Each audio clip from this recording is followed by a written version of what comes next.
The suspect is a 17-year-old football player and suspected marijuana dealer who's a student here at Thomas Stone High School in Waldorf, according to the charging documents filed with the courts in this case.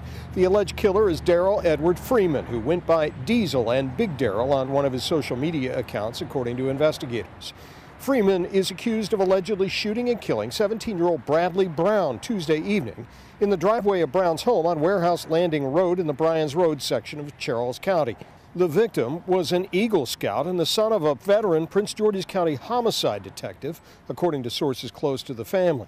But detectives spoke to witnesses who had indicated that Bradley Brown has recently been selling THC vape cartridges. Investigators wrote in court charging documents. Brown allegedly used Snapchat video to offer the cartridges for sale, investigators said. Messages on his Snapchat account indicate that Brown was planning to meet with a person named Daryl at Brown's residence. The purpose for the meeting is unknown. However, Brown has recently been selling THC vape cartridges, and Daryl supposedly sells marijuana, the detectives wrote. A car matching the description of Freeman's dark-colored 2011 Ford Fusion was seen on the home surveillance cameras of neighbors in front of Brown's home at the time of the murder at about 2:50 p.m. Tuesday, investigators reported. Gunshots were heard on the videos, and the car was seen speeding away, detectives wrote.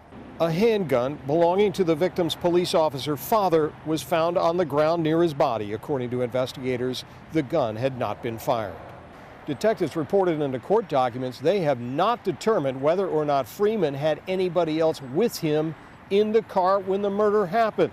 The investigation remains underway, according to a spokesperson for the Charles County Sheriff's Department. Scott Broom, WUSA 9.